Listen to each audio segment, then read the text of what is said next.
कई जिलों में हुई घंटे भर की बारिश के बीच मुजफ्फरपुर जिले में कई स्थानों पर जल जमाव हो गया और नालों और सड़कों का भेद मिट गया। बारिश से हुए जल जमाव के कारण कई बाइक व साइकिल सवार गड्ढों में गिरकर चोटिल भी हुए। जल जमाव में कई वाहन बीच रास्ते में बंद हो गए। प्रत्येक वर्ष नगर निगम प्रशासन शहरवासियों से शहर में जल जमाव की स्थिति पैदा नहीं होने देने के दावे करता है, पर हर वर्ष उनके खोखले दावों की पोल थोड़ी सी बारिश में ही खुल जाती है। जब पहली मानसून में यह हाल है तो सहज ही अंदाजा लगाया जा सकता है कि आगे शहर की स्थिति नारकीय हो। वह भी तब तक शहरवासी कोरोना जैसी वैश्विक महामारी और एईएस चमकी बुखार से जूझ रहा है। जिले भर की स्थिति लगभग एक जैसी ही है, जबकि नगर निगम यह दावा कर रहा है कि 2 से 3 घंटों में शहर का सारा पानी निकासी हो जा रहा है, जबकि वस्तु स्थिति इससे बिल्कुल अलग है। घंटे भर की बारिश में शहरवासियों को जल प्रलय जैसी स्थिति का एहसास करा दिया। शहर की शायद ही ऐसी कोई सड़क गली होगी जहां जल जमाव न हो। मोती झील तो झील बन गया। वहीं कल्याणी, धर्मशाला चौक, सदर अस्पताल रोड, तिलक मैदान रोड, जवाहरलाल रोड आदि, जवाहरलाल रोड, गोला रोड, कल्याणी, बनारस बैंक चौक, क्लब रोड में घुटने भर तक जल जमाव हो गया है। जल जमाव से त्रस्त कई लोगों ने नगर निगम को दोषी ठहराया तो कई लोगों ने विधायक सह नगर विकास मंत्री सुरेश कुमार शर्मा को।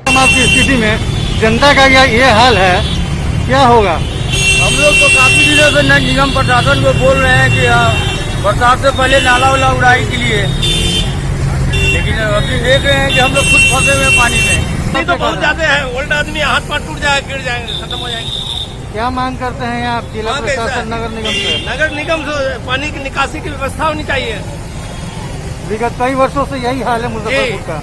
ज्यादा हो रही है, हम लोग को जाने आने में भी हो रहा है, कपड़े ऊपर करके जाने पड़ रहे हैं, जबकि हल्की बरसात हुई है। और यहाँ पे भी ट्रैफिक का भी बहुत प्रॉब्लम है। लॉकडाउन 3-4 महीना बाद कंटिन्यू दुकान बंद रहा, उसके बाद अभी दुकान चालू हो रहा है तो देख लीजिए बारिश का हाल। इतने परेशानी हो रहा है, इतना परेशान हम लोग हैं, क्या करें, किसको बोले समझ में नहीं आता।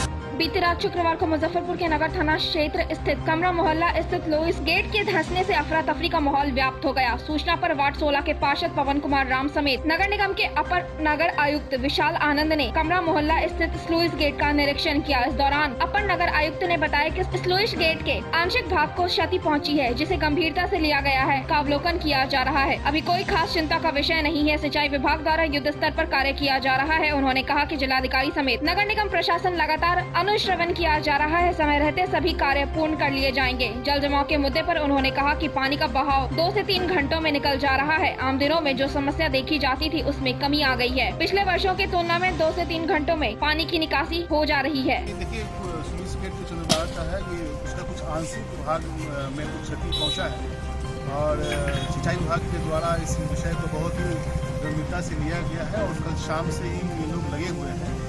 नगर निगम की वो चिंता का विषय है, अतः हम लोग भी लगातार इसका अवलोकन कर रहे हैं और मुझे लगता है कि काफ़ी तेज़ी से काम सिंचाई विभाग के द्वारा किया जा रहा है। अभी कोई खास चिंता की विषय नहीं है और अभी लगातार जो पानी का जो बहाव है वो लगातार जारी है, तो हम समझते हैं कि समय रहते हुए सब कुछ ठीक कर देंगे। तो कहा जाता है बाढ़ पूर्व सारी तैयारियां पूर्ण कर ली गई हैं, पहले ही मूसलाधार बारिश में ये स्थिति हुई है।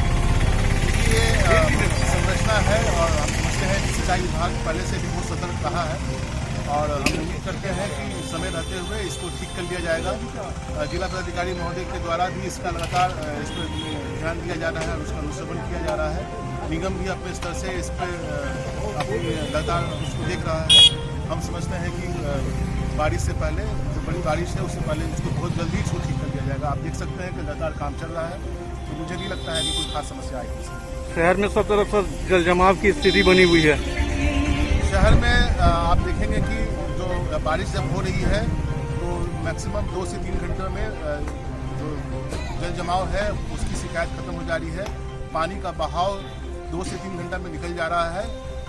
जो आम दिनों में जो समस्या देखी जाती थी उसमें काफ़ी कमी आई है। शनिवार दोपहर हुई घंटे भर की मूसलाधार बारिश के बीच लकड़ी ढाई माई स्थान के पास चंदवारा टीचर ट्रेनिंग परिसर में लगे एक विशालकाय वृक्ष 11,000 वोल्ट के तार पर गिर गया, जिससे अफरा तफरी का माहौल बन गया। विशालकाय वृक्ष 4 दीवारी के सहारे बिजली के तार पर लटका हुआ है। वार्ड 16 के पार्षद पवन कुमार ने जिला प्रशासन से मांग करते हुए कहा कि यह राहगीरों व आसपास के रहने वालों के लिए खतरनाक साबित हो सकता है। उन्होंने बताया कि बिजली विभाग के अधिकारियों से बात हुई है, पहले फीडर का लाइन काटा जाएगा, उसके बाद वृक्ष को काटकर हटाने की कवायद की जा रही है। एहतियात के तौर पर पेड़ के कटने तक आसपास के लोगों को घर से निकल जाने को कह दिया है। बारिश हो रही है इसके कारण है क्या कि टीचर ट्रेनिंग कैंपस है और इसमें बड़ी सी पेड़ अभी जो देख रहे हैं पीछे, मेरे पीछे जो दिखाई दे रहा है, ये अभी जस्ट बारिश के कारण, लगातार बारिश होने के कारण ये टूट के गिर गई है और इसे 33,000 वायर पे अड़ी हुई है। 11,000 के वायर पे अड़ी हुई है और जल्द से जल्द हम चाहेंगे कि प्रशासन से इसमें संज्ञान लेते हुए जल्द से जल्द इसको ठीक कराया जाए और पेड़ को काट के हटाया जाए। नगर निगम के अधिकारी आए थे, उन्होंने क्या कहा? नगर निगम में अधिकारी आए थे, वो स्विच गेट कमरा मोहल्ला वो जो क्षतिग्रस्त हो गई है कल शाम में, उसको वो कल हमने SDO साहब, DN साहब, सारे बड़े पदाधिकारी को एक इन्फॉर्मेशन दिए थे कि पुल का जो दक्षिणी हिस्सा जो है वो गिर गया है और उससे लगभग 6-7 वार्ड की पानियां वहां से निकलती है जो गिरने के कारण कल बाधित हो गई थी। अभी जब पूरे बड़े पदाधिकारी संज्ञान में लिए हैं, वो कार्य चल रही है और लगता है कि वो सुचारू ढंग से चालू हो जाएंगे। पेड़ गिरने से आसपास के लोगों को क्षति होने का भी ये अनुमान है। गरीब बस्ती है, ये लोग सरकारी बस्ती में है, इसे हम प्रशासन द्वारा जल्द से जल्द चाहेंगे कि इसको जल्दी से जल्दी से इसको सॉर्ट आउट करें, क्लियर करें, नहीं तो यहाँ जान माल की क्षति हो सकती है। जो आसपास के घर वाले हैं उनको शायद खाली करा दिया गया है। आसपास के सारे लोगों को हमने बोल दिया है कि खाली करा लेने के लिए, जल्द से जल्द हटाने के लिए, जब सब ढंग से हट जाएगी पेड़ यहाँ से, वायर वगैरह सब सही ढंग से बिगड़ जाएंगे, उसके बाद काम कर लिया जाएगा। भोजपुरी सिने अभिनेता खेसारी लाल यादव खासतौर पर सुशांत सिंह राजपूत के पटना आवास पर उनके परिजनों से मुलाकात करने पहुंचे, जहां उन्होंने पहुंचकर पटना स्थित राजीव नगर रोड नंबर 6 के आवास पर उनके पिता और उनके परिजनों से मिलते हुए सुशांत सिंह राजपूत के मौत का शोक व्यक्त किया। वहीं सांत्वना देते हुए ढाढ़स भी बनाया। मीडिया से मुखातिब होते हुए भोजपुरी सिने अभिनेता खेसारी लाल यादव ने यह कहा कि सुशांत के साथ यदि इस तरह की बातें हुई हैं तो यह ठीक नहीं है। मैं भी एक कलाकार हूं और कलाकार को समझता हूं। आपने क्या आवाज उठाया? ये सवाल है, ये आवाज क्या उठाया? ऐसा नहीं होना चाहिए। आवाज क्या उठाया? बिल्कुल आवाज उठाया, मैं आज परिवार से मिलने आया हूँ। जब परिवार से मिलना अलग चीज हो गया, सांत्वना देना हो गया, लेकिन आपने आवाज क्या उठाया? आवाज अच्छा बताइए, मेरे ऊपर भी तो प्रशासन है, शासन है। एक बात बताइए, बिहार से आप बिहार से उठे हैं, मैं स्ट्रगल करके वहाँ तक पहुँचा हूँ, मैं स्ट्रगल करके। बिहारी कलाकार मरा है कि सुशांत को बैन कर दिया था, इसको लेकर क्या कहेंगे?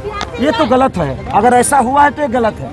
अंदर की बातें मैं भी नहीं जानता, मैं भी एक आर्टिस्ट हूँ और मेरे साथ भी ये चीजें होती रहती है, लेकिन ठीक है, अगर वो जिंदा होते तो शायद इस बात का हम महसूस कर सकते थे, लेकिन उनके मन में क्या था, उनके प्रति क्या क्या हुआ था। प्रोडक्शन हाउस ने बंद किया और बिहारी बाकी जो जांच अभी सुन ही रहे हैं, अभी सुन ही रहे हैं, लेकिन जांच जब तक नहीं क्लियर होगी मैं कैसे किसी को दोषी बना दूं। बिहारी एक्टर जो बॉलीवुड में है वो अभी तक इस मामले पर चुप्पी साधी हुई, उनके लिए क्या कहेंगे? देखिए, बाकी लोगों के लिए तो मैं नहीं बोल सकता, लेकिन मैं चुप नहीं रहने वाला। अच्छा चलिए, तो देख अपने नजर में बस एक लास्ट सवाल है खेसारी लाल यादव जी, एक लास्ट सवाल है। आप किसी को दोषी नहीं बनाना चाहते हैं कि कोई ऐसा नहीं के बाद आप दोषी बनाएंगे, लेकिन आखिर जो भी हुआ है, आरोप लग रहे जो भी हुआ है गलत हुआ है, चाहे जैसे गलत हुआ।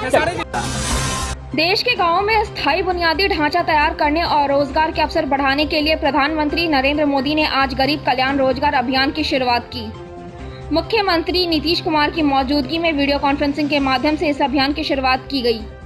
बिहार के खगड़िया जिले के तेलिहार ग्राम पंचायत से शुरुआत की गई। इस अभियान के तहत 6 राज्यों के 116 जिलों के प्रवासी श्रमिकों को 125 दिनों तक रोजगार मिलेगा। इस अभियान को मिशन मोड में चलाया जाएगा। इस अभियान के तहत 50,000 करोड़ रुपए के सार्वजनिक कार्य कराए जाएंगे। अपने संबोधन में मुख्यमंत्री नीतीश कुमार ने कहा, जब गरीब कल्याण रोजगार अभियान का बिहार के खगड़िया जिले से शुभारंभ करने के लिए प्रधानमंत्री जी को हृदय से धन्यवाद देता हूँ।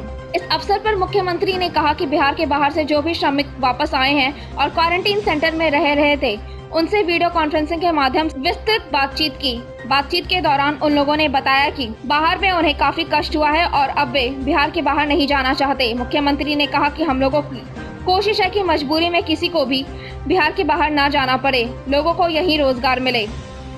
केंद्र सरकार ने शुरू कर दिया गरीब कल्याण रोजगार अभियान। ये बहुत ही लोगों के लिए राहत पहुंचाने वाली योजना है और आप लोगों ने ये तय कर लिया कि जिस जिले में, किसी भी राज्य के जिस जिले में बाहर से काम करने वाले 25,000 और उससे अधिक लोग आए हैं, उन जिलों का चयन आप लोग को ये किया गया है। और जैसा कि माननीय मंत्री जी ने भी कहा और हम लोगों को भी मालूम है कि 6 राज्यों के 116 जिलों का चयन किया गया और बिहार के तो 38 में से 32 जिलों का चयन और उसमें भी खगड़िया का चयन किया गया है। तो ये बड़ी खुशी की बात है और आप सब लोगों ने इस मामले में जो कुछ भी अभी माननीय मंत्री जी ने भी बता दिया कि 25 तरह के काम का चयन किया गया है और 125 दिनों तक अभी फिलहाल इसको लागू किया जाएगा। और जो हम लोगों को जानकारी मिली है कि इसमें केंद्र सरकार को सिर्फ अकेले गरीब कल्याण रोजगार अभियान में 50,000 करोड़ रुपए से ज़्यादा खर्च करना पड़ेगा। तो ये खुशी की बात है, कम से कम जो लोग बाहर से आए हैं उन लोगों को केंद्र सरकार की तरफ से ये जो राहत दिया जा रहा है ये बहुत ही प्रशंसनीय है। अंतर्राष्ट्रीय योग दिवस के अवसर पर परम पूज्य राज ऋषि आचार्य श्री सुदर्शन जी महाराज ने एक संदेश में कहा कि नियमित योग करो और आज के संक्रमण से बचो। योग से शरीर में प्रतिरोधक क्षमता आश्चर्यजनक ढंग से बढ़ती है। हमारे शरीर में परमात्मा ने सभी प्रकार की बीमारियों से लड़ने की क्षमता दी है। जब हम अपने खान पान, आहार व्यवहार से अपनी प्रतिरोधक क्षमता को कमजोर कर देते हैं तो शरीर में विभिन्न प्रकार की बीमारियां उत्पन्न हो जाती हैं। कहते हैं शरीरम व्याधियम गृहम, इसलिए योग जीने के लिए उतना ही आवश्यक है जितना कि हमारा भोजन। आचार्य ने कहा कि हमारा शरीर शाकाहारी है। प्राचीन काल में संत महात्मा साग सब्जी फल फूल खाकर सैकड़ों वर्षों तक स्वस्थ जीवन जीते थे। प्रभु श्री राम ने भी 14 वर्षों तक केवल फल फूल खाकर ही वनवास में समय बिताया था। हमारा शरीर आसानी से फल फूल और शाकाहारी भोजन को पचा सकता है। मनुष्य मांसाहारी जीव नहीं है और न ही किसी प्रकार की नशा को पसंद करता है। साथ ही शरीर की प्रकृति ऐसी है कि जब कभी शरीर के रक्त में विकार उत्पन्न होता है तो उसे हल्का व्यायाम के द्वारा शरीर से बाहर निकाल दिया जाता है। इसलिए जीवन रक्षा के लिए जितना भोजन आवश्यक है उतना ही रक्त की विकृति निकलने के लिए व्यायाम आवश्यक है। अभी एक प्रश्न आया कि योग क्यों करें, उसका सीधा सा उत्तर एक ही है। पतंजलि से पूछते हैं तो वे यही बताते हैं, योग चित्त वृत्ति निरोधा, योग से मन शांत होता है। आज जो हम अशांति में जी रहे हैं, अगर योग करेंगे तो मन शांत रहेगा। दूसरा, कई लोग यह भी कहते हैं कि आजकल पेट की बहुत बीमारी चल गई है। कोई बीमारी नहीं होती है पेट की, आप तो केवल आलस्य कर रहे हैं। कुछ मत करें, भोजन के बाद जल का प्रयोग न करें। दूसरा, प्रातः काल जब सोकर उठते हैं तो गुनगुना पानी और तुलसी का पत्ता का सेवन करें। आप देखिएगा एसिडिटी कम होना शुरू होगा। तीसरी बात, पानी जब कभी भी पिए तो जिस प्रकार चिड़िया अपने चोंच से पानी पीती है धीरे धीरे, उसी प्रकार आप भी पानी पिए। कहते तो हैं यह कि जीभ से चाट कर पानी पीना चाहिए, जैसे नदी में बैल बाघ सिंह पानी पीता है। हम भी अगर वैसा करें तो लाभ क्या होगा कि हमारे जो ग्लैंड्स हैं, लार ग्रंथियां हैं, उसमें से लार निकलेगा और पानी अमृत बन जाएगा। सुबह में सोकर उठते समय कुल्ला मत करें, पहले पानी पी लें थोड़ा, उसके बाद लार को भीतर जाने दें और उसके बाद तब फिर दूसरा काम करें। एक तो पेट की बीमारी नाम नहीं लेगी आपके निकट आने की। कोई भी पित्त की बीमारी, 3 प्रकार की बीमारी होती है, कफ, पित्त और वायु। यह 3 प्रकार की बीमारी का नाश तभी होगा जब पानी पीजिए ठीक से आप। कई लोग कह रहे हैं कि पाँव में दर्द होता है, ठेहुने में दर्द होता है, होता होगा। यह शरीर में जब उसकी ऊर्जा कम हो जाती है तो उसमें दर्द हो जाता है, घिसने लगता है, वो तरलता कम हो जाती है। तो हम लोगों के आयुर्वेद में भी कहा गया है कि अगर संभव हो सके तो थोड़ा घी भोजन में मिला के, चावल में मिला के, थोड़ा घी को चावल में मिला के खाइए। लुब्रिकेंट्स आपके शरीर में कम हो रहा है। कई लोगों को देखते हैं छाती में दर्द होता है, तो ऐसे भी हार्ट के बीमार लोग होते हैं। उनसे निवेदन यह है कि कभी भी आप बलपूर्वक व्यायाम मत करें, हल्का सा व्यायाम करें।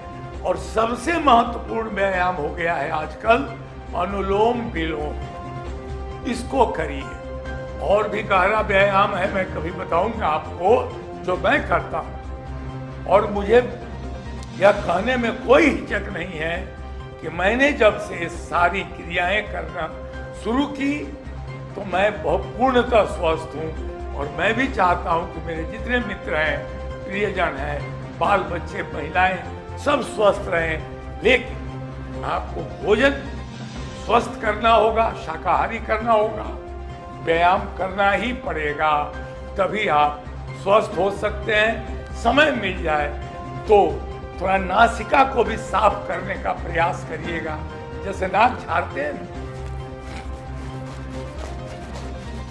यह भी झाड़ते, कई लोग तो यह भी करते हैं, पेट की हवा बाहर फेंकते हैं,